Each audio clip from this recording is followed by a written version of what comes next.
인사하겠습니다. 예수님은 그리스도이십니다. 우리 한 번 더 인사드리겠습니다. 지난주 제목을 가지고 인사하겠습니다. 당신의 모든 문제가 기회가 됩니다. 이거는 매일 매시 매사 평생 기억해야 될 내용입니다. 자, 이제 오늘 제목을 가지고 인사할 텐데 오늘 제목도 매일 매사 평생 기억해야 될 내용입니다. 자, 모든 것을 살리는 능력은 복음입니다. 모든 것을 살리는 능력, 세상의 지식이나 학문이나 돈이 아니라 사람의 말에 있는 게 아니라 복음에 있습니다. 복음.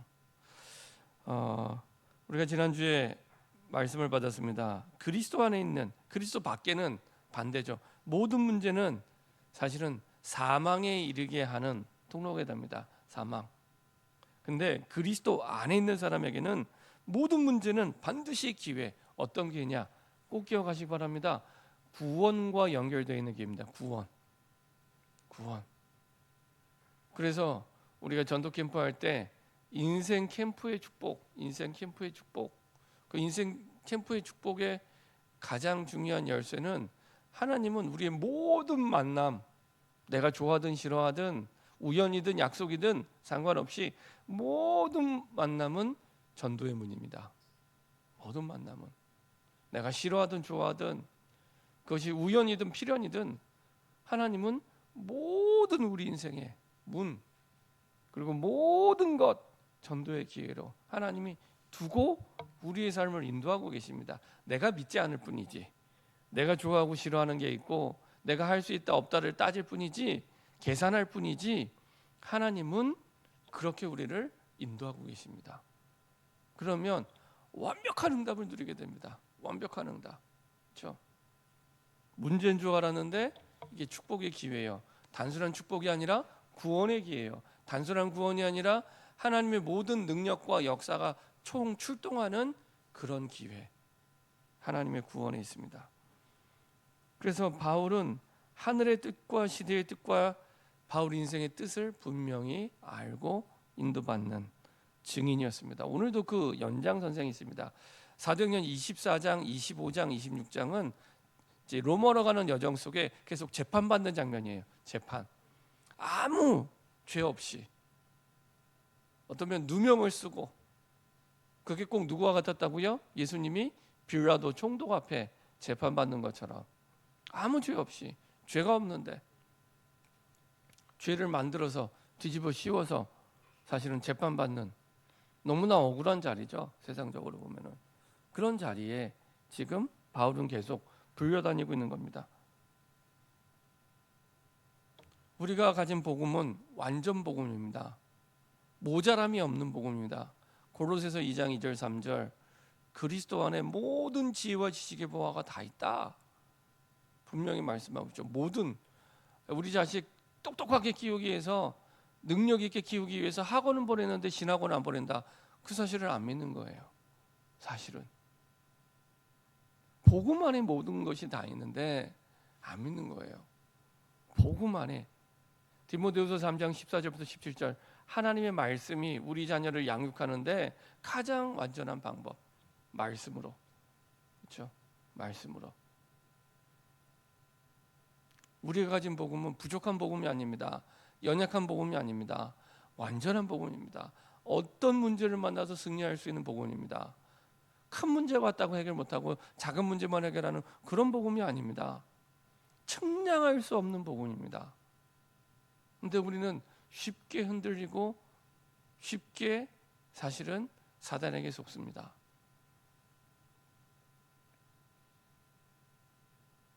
하나님은 우리 모든 문제 속에 완전 전도의 비밀을 가지고 인도하십니다. 그래서 우리의 모든 문제, 그리스도 안에 있는 모든 문제는 당연히 반드시 전도와 연결되어 있습니다. 매칭이 안 되죠. 전도와 연결되어 있습니다. 왜 매칭이 안 되냐? 기준을 나에 두니까. 내 사정, 내 형편, 내 입장. 지난 주간에 제가 매주마다 그 스터디하는 게 있습니다. 공부하는 게 있습니다. 목사님들과 함께 스터디를 이제 새벽 예배 마치고 나서 항상 하는 스터디가 있는데 같이 이제 말씀을 보고 말씀을 주중에 보고 같이 포럼하고 기도하는 이런 자리인데 이제 그 포럼을 인도하시는 목사님이 그런 말씀을 하시는 거예요.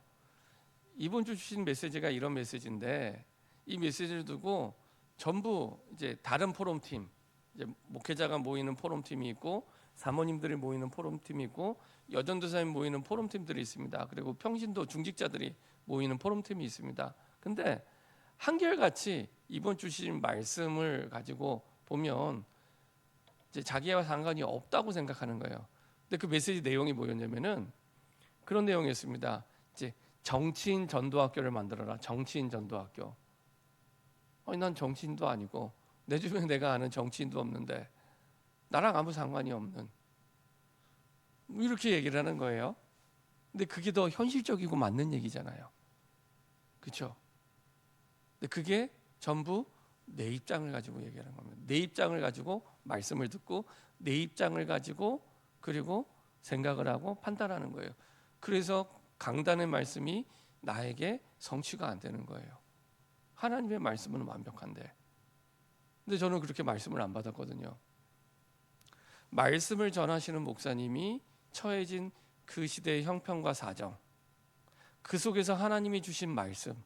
근데 그 하나님이 주신 말씀의 배경이 뭐였냐면은 엘리야였습니다. 엘리야가 어마어마한 850대 1의 그 대결에서 승리했음에도 불구하고 이스라엘 역사상 가장 악한 왕비 이세벨에게 협박을 받죠. 내가 너를 죽이겠다고. 근데 그 협박에 이 엘리야가 도망을 갑니다. 도망을 가다가 이제 오늘 기도합니다.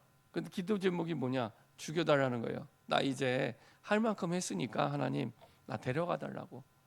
얼마나 죽음의 두려움이 극심했으면 그 천하의 엘리야 선지자가 나를 데려가 달라고 기도를 했겠습니까? 그것도 큰 승리 이후에.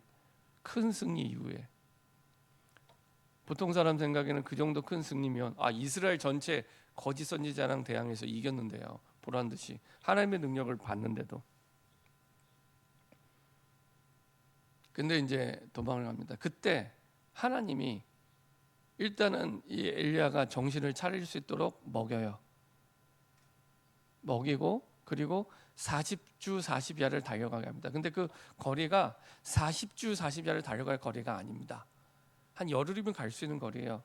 그럼 40주 40야를 달려가겠다는 건 기도를 시킨 겁니다. 기도. 그러다가 세미한 음성 속에, 그 말은 깊은 묵상 속에 하나님이 답을 주세요. 답을 주시는 어떤 답을 주냐? 야, 너 가서 저 왕을 세워. 왕을 바꾸라고.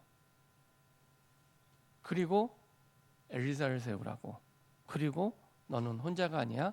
7천 제자가 있어. 7천 제자를 세우라고. 그게 엘리야가 가장 안 될 때, 가장 극심하게 고통당할 때 주신 하나님의 계획이었고 하나님의 뜻이었습니다. 말씀 전하는 목사님이 그 말씀을 붙잡고 선포한 거거든요.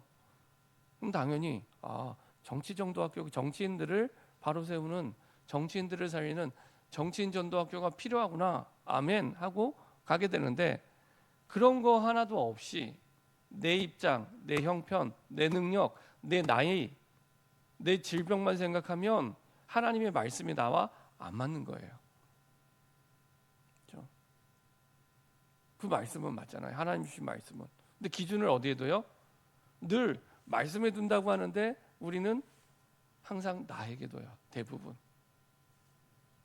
말씀에 두면 이해가 되고 수용이 되고 초월하게 됩니다. 그래서 목사님들끼리 같이 포럼하면서 스터디할 때는 당연히 하나님이 그 시대적 상황 속에서 주신 답이 엘리야의 말씀이었기 때문에 당연히 정치인 전도학교 필요하구나.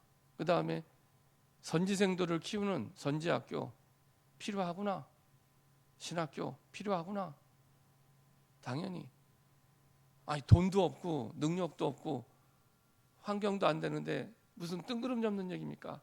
하나님의 말씀을 믿지 않으면 다 뜬구름 잡는 얘기예요. 그렇죠? 아니, 하나님이 홍해를 갈랐다는 게 믿어지세요? 내가 본 적이 없는데. 아니, 예수님이 물 위를 걸었다는데 그게 믿어지십니까? 내가 본 적이 없는데. 그렇죠? 하나님의 말씀이 기준이 아니면 전부 나와 상관이 없는. 그래서 하나님의 말씀을 들을 때는 반드시 내 입장을 내려놓고 하나님이 원하시는 답, 이 시대적 상황 속에서, 이 교회적 환경 속에서, 그리고 하나님 세계복음화를 두고 나에게 원하시는 말씀이 무엇이냐, 그것을 붙잡아야 돼요. 그래야 하나님의 말씀과 나와 현장이 맞게 되고 하나님의 역사를 체험하게 됩니다. 자,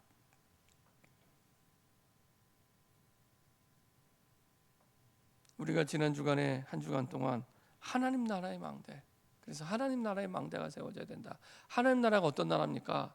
하나님 나라, 우리가 다 천국 가길 원하고 천국의 축복, 기쁨, 이게 가장 완전한 축복과 응답인데, 이게 도대체 하나님 나라가 뭡니까?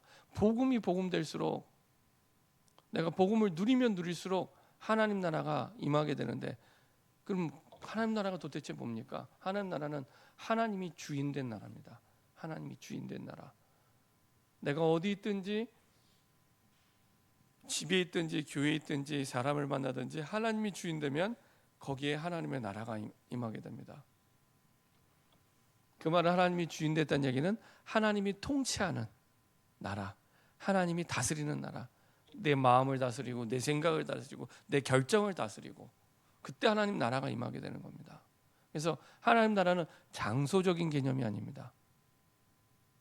하나님이 주인된 나라, 복음이 복음될수록 하나님이 주인되고 하나님의 통치를 내가 받아들이는 거예요. 결정할 때, 판단할 때, 누구를 좋다 싫다라고 할 때 하나님의 통치를 내가 받아들이는 거예요. 그때 하나님의 나라가 임하고 참 평안이 임하고 참 능력이 나타나게 되는 겁니다. 그게 하나님 나라. 예수님의 마지막 강단에서 그 말씀을 40일 동안 집중적으로 하신 겁니다. 제발 하나님 나라 누리라고. 하나님 나라.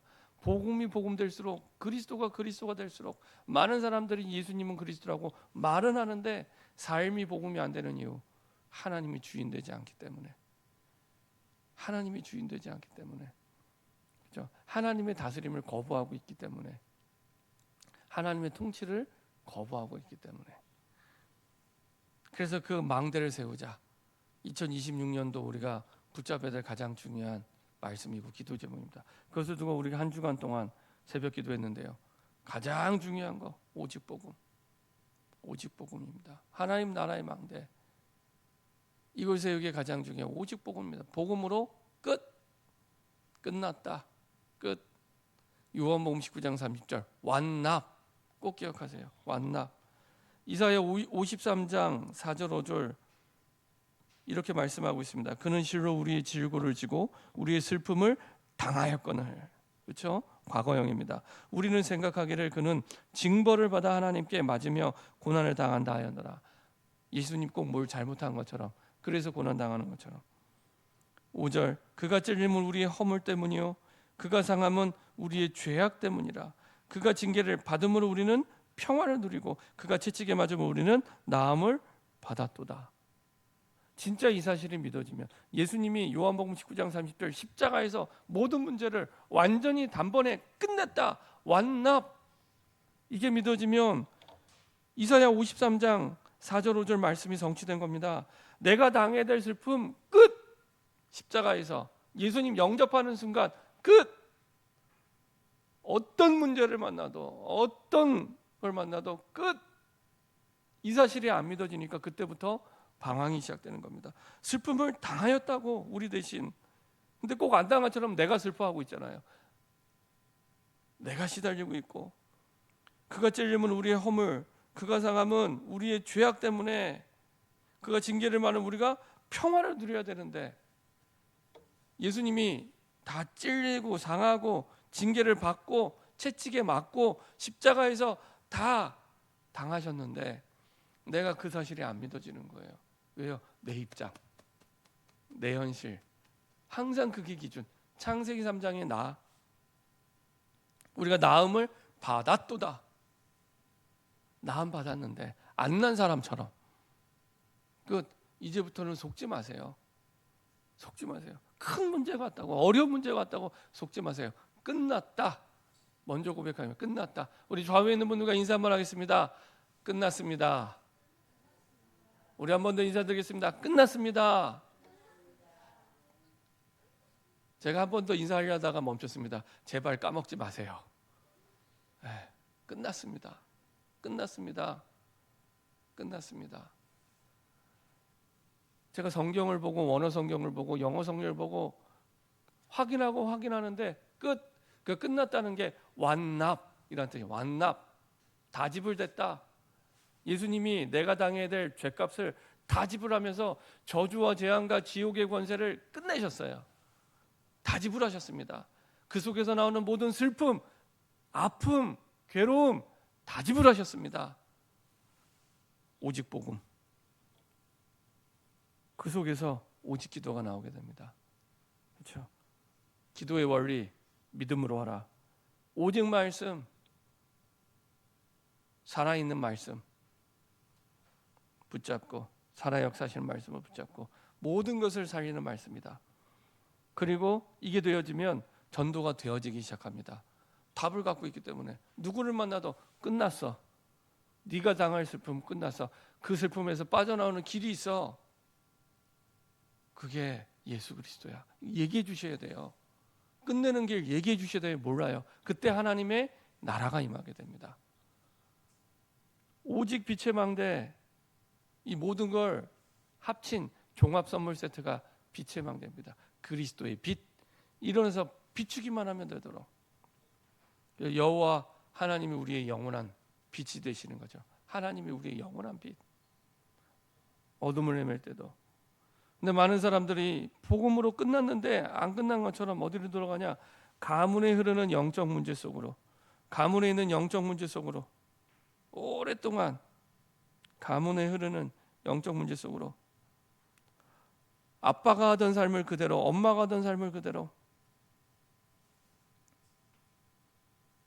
가문에 있는 영적 문제 속으로 계속 흘러가요. 가문에 있었던 유전으로부터 온 것부터 시작해서 환경, 교육을 통해 그 영적 문제의 흐름을 계속 따라가요. 그 흐름을.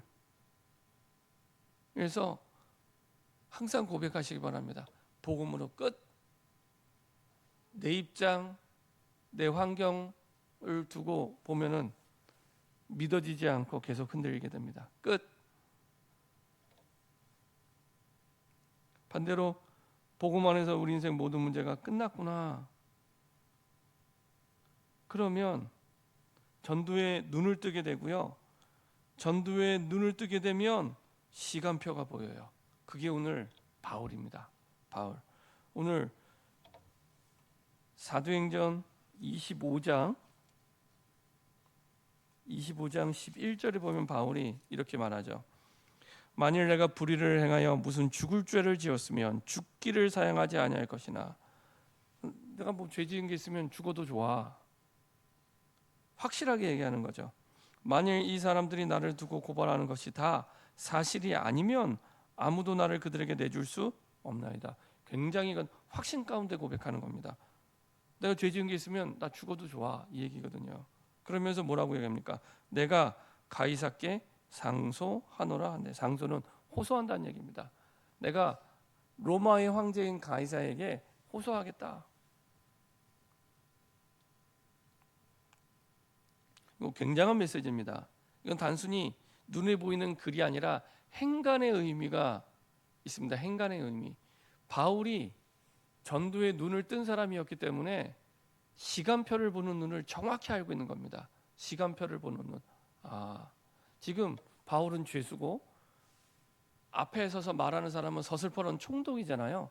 총독인데 그 총독 앞에서도 당당하게 자기 할 말을 다 해요. 확신 가지고. 근데 그 이유는 전도에 눈이 열린 사람이었기 때문에 지금이 뭐 하는 시간표인지를 알고 있는 겁니다. 뭐 하는 시간표인지를. 그래서 나를 가이사께 상소하겠다. 그렇죠? 이걸 알고 있는 겁니다. 베스도 총독 앞에 선 바울은 시간표를 정확히 알고 있었죠. 그래서 전도자는 자신을 얼마든지 희생할 수 있습니다. 하나님의 시간표를 알고 있기 때문에. 사도행전 9장 1절부터 15절 보면은 바울에게 주던 처음 그 소명, 바울을 이미 사도행전 9장에 부르실 때 처음부터 말씀하셨던 너를 왕과 모든 이방 열방에 세우기 위해서 너를 불렀다. 거기에 대한 바울은 그 시간표를 알고 있었기 때문에 가이사한테 항소를 한 거죠. 상소한 거죠. 빌립보서 4장 10절 13절 이걸 알고 있는 바울은 어떻습니까? 가난해도 괜찮고 부해도 괜찮고 어떤 경우에도 어떤 상황에도 내게 능력 주신 자 안에서 내가 모든 거 할 수 있어. 어떤 상황에서도. 지금 감옥 안에 있는 바울이 괜찮아. 그리고 갈라디아 2장 20절 바울은 이렇게 고백을 한 겁니다. 내가 그리스도와 함께 십자가에 죽었어. 십자가에서 죽었어. 나는 없어. 그리고 이제 내가 산 것은 그리스도께서 내 안에 사신 것이니 내가 그 믿음 안에 사는 거야. 어떤 믿음입니까? 예수가 그리스도라는 믿음입니다. 예수가 그리스도입니다. 끝. 완나. 그 믿음 안에 내가 사는 것이다. 이 답을 내가 가지고 있기 때문에 내가 망할 문제를 만나면 망해도 괜찮고 없어도 괜찮고 있어도 괜찮고 아무 상관없는. 두 번째로 오늘 말씀 보니까 유대인의 음모와 이루어지는 하나님의 계획입니다. 음모가 있었죠. 어떤 음모입니까? 3절 베스도의 호의로 바울을 예루살렘으로 옮기기를 청하니 이는 길에 매복하였다가 그를 죽이고자 함이더라. 베스도도 모르고 바울도 몰라요. 이런 계획이 있는지. 근데 여전히 이 사람들은 한 해 가지고 죽이려고 합니다. 우리가 지난주 봤죠. 24장 27절에 보면 이렇게 고백합니다. 이태가 지난 후, 다시 말하면 이전에 있던 벨릭스 총독이 바울을 안 놔준 거예요. 죄가 없는데 감옥 안에 2년 동안 둔 거예요. 왜냐? 정치인, 유대인들이 두려웠기 때문에 그 사람들이 그 당시에 계속 폭동을 일으키고 힘들게 했거든요. 로마가 가장 두려워했던 건 사람들이 모여 폭동하는 겁니다. 마찬가지입니다. 정치인들이 가장 두려워하는 것은 민심이 동요해서 폭동을 일으키는 그런 것. 그래서 중국 공산당 같은 경우에도 가장 두려운 게 그거기 때문에 기독교를 탄압을 하는 거예요. 모이지 말라고. 모이면 세력이 되고 힘이 되고 사실은 소요가 일어날 수 있기 때문에 이때 당시에도 마찬가지입니다. 이 유대인들이 폭동을 일으킬까 봐 바울을 안 놔준 거예요. 근데 그게 오히려 바울을 살리는 기회가 되죠. 왜요? 바울을 죽이지 않고는 먹지도 마시지 않겠다는 결사대가 있었잖아요. 결사대가 들어갈 수가 없는 거예요. 군인이 지키고 있기 때문에. 이걸 하나님의 섭리. 그리고 이제 베스도 총독이 왔습니다. 이 벨릭스랑 베스도랑은 좀 결이 다릅니다. 똑같은 총독인데 벨릭스는 자수성가한 스타일이라면 베스도는 모범생 스타일입니다. 모범생. 그래서 오자마자 바로 유대인으로 넘어가서 인사하러 가죠. 그게 1장입니다. 베스도가 부임한 지 3일에 바로 가이사랴 예루살렘 올라가서 거기는 지도자들에게 인사하는 거예요. 대제사장들과 잘 지내자고. 이 베스도는 모범생입니다. 모범생.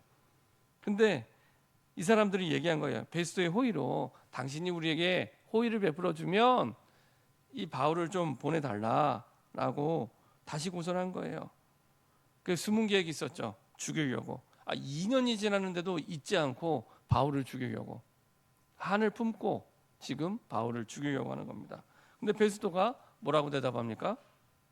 모범생이라고 말씀드렸죠. 바울이 가이사랴에 구류된 것과 자기도 멀지 않아 떠날 것을 말하고 또 이르되 너희 중 유력자들은 나와 함께 내려가서 그 사람에게 만일 옳지 않은 일이 있거든 고발하라. 딱 FM대로 얘기합니다. 아니 이전에 있던 총독이 가이사랴에 보내놨는데 그러지 말고 나 조금 있으면 떠날 거니까 오히려 당신들이 와서 내가 재판을 열어줄게. 너희 할 말을 해라. 이렇게 얘기를 해주는 겁니다. 재판 열어줄 테니까 함께 내려가서 너희 할 말 해. 내가 기회를 줄게. 그냥 FM대로 너희 억울한 일이 있으면 할 말이 있으면 재판장에서 해. 이 얘기를 하는 겁니다. 그리고 나서 베스도가 와서 얼마 있다가 바로 재판을 열어줍니다. 그때 예루살렘에서 내려온 유대인들이 둘러서서 여러 가지 중대한 사건을 고발하는데 똑같죠. 증거를 못 대요. 증거를 못 대요. 바울도 변명합니다. 내가 도무지 죄를 범하지 아니하노라. 근데도 베스도는 딱 그냥 정치인입니다. 유대인의 마음을 얻고자 하여 바울더러 묻되 내가 예루살렘에 올라가서 이 사건에 대하여 내 앞에서 신문을 받으려 하느냐. 그러니까 베스도는 자꾸 누구 눈치를 봐요? 유대인들 눈치를 보는 겁니다. 그 사람들 마음을 얻어야죠. 야, 그러지 말고 너 그 예루살렘에 올라가서 그쪽에서 신문을 받으면 어떻겠냐. 그 얘기를 하는 겁니다. 지금 예루살렘에 있는 사람들이 죽이려고 하는 계획을 몰라요. 가는 길에. 그런 가운데 지금 대화를 하는 겁니다. 대화를 하는데 거기에 대해서 바울이 확신을 가지고 정확하게 얘기합니다. 내가 가이사의 재판 자리에 섰으니 마땅히 거기서 신문을 받아야 되지 않냐. 그리고 11절에도 내가 가이사께 상소하노라. 확실하게 얘기합니다. 이거는 바울이 어떤 감정이 있어서가 아니라 바울은 전도자였기 때문에 하나님의 시간표를 정확히 확신하고 있었습니다. 그 하나님 계획이었죠. 근데 그 하나님의 계획을 따라가다 보니 바울을 죽이려는 계획이 무산돼 버리는 거예요. 그들의 계획이 빗나고 죄를 찾지 못하고 하나님 계획, 원래 있었던 사도행전 19장 21절 내가 로마도 보아야 하리라.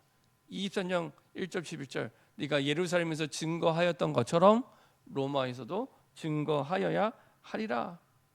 그리고 오늘 보았던 대로 난 가이사께 상소하노라. 그리고 풍랑 만난 그때 한 번 더 가이사 앞에 서야 하리라. 그렇죠? 변함없는 하나님의 계획대로 가게 되죠. 우리가 죽을 문제를 만나도 오랫동안 해결되지 않은 문제를 만났을 때 이렇게 인도받는 겁니다. 아, 하나님의 시간표가 있구나.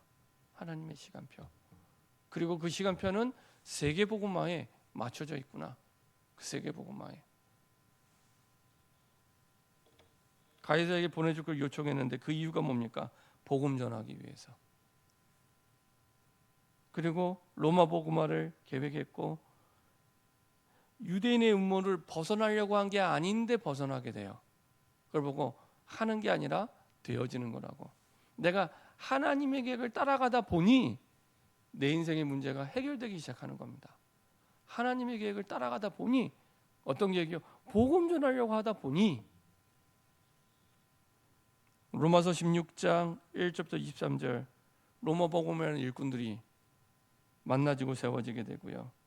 16장 17절 20절 끊임없이 사단은 방해하고 있음을 알고 있고요.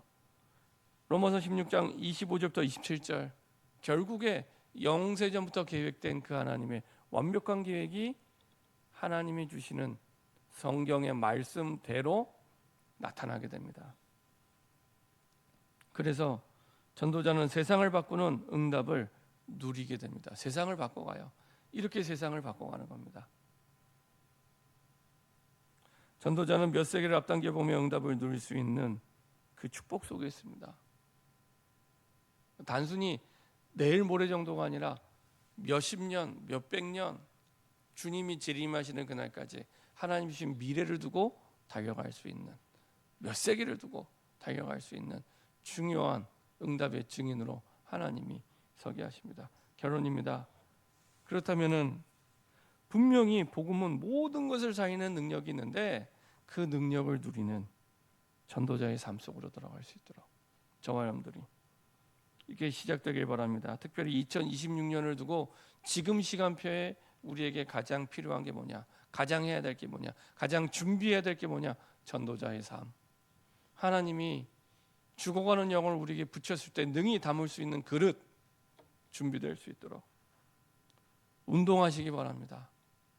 그리고 책 읽기 시작하시고요. 조금이라도. 그리고 생명을 살리기 위한 공부도 하시고요. 현장에 필요한 무엇보다 이 모든 것들에 대해서 성경의 답을 얻을 수 있도록 성경 읽으시기 바랍니다. 성경. 강단 말씀 중심으로. 그렇죠? 자, 이런 바탕 속에서 가장 중요하게 우리가 매일 꼭 해야 될 것, 기도입니다. 기도 속에서 이 모든 일들이 이루어질 수 있도록, 그리고 깊이 호흡 가운데, 특별히 전도자의 삶의 가장 중요한 열쇠는 전도를 두고 하나님께 답을 구하시기 바랍니다. 전도를 매일 두고 매일 답을 구하시면 됩니다. 그게 열쇠입니다. 그러면 똑같이 운동하고 똑같이 독서하고 똑같이 공부하고 똑같이 성경을 봐도 달라요. 분명히 대제사장과 유대인들 성경을 모르는 사람이 아닙니다. 근데 달라요. 바울과. 왜 다르냐? 전도를 두고 보지 않았기 때문에. 전도를 두고. 이거는 단순히 전도하란 얘기가 아닙니다. 전도를 두고 내가 답을 찾게 되면 모든 게 바뀌기 시작합니다. 이거를 매일 전도를 두고 내가 답을 찾는 질문이 시작되도록 이 하나님이 가장 기뻐하시고요. 자, 그 속에서 함께 이 중심이 통하는 팀이 구성될 수 있도록 기도하시기 바랍니다. 자, 팀이 구성될 수 있도록. 어제는 유 목사님 그 전도 특공대 이런 표현 쓰시나요? 전도 특공대. 그래서 2026년도에는 전도 특공대가 정말 팀이 구성이 돼서 우리 교회가 전도와 세계복음화에 새롭게 재도전하는 시작이 되기를 소원합니다. 그래서 마음껏 하나님 마음을 시원케 하는 증인으로서는 저와 여러분 되기를 소원합니다. 합심해서 한번 기도하겠습니다.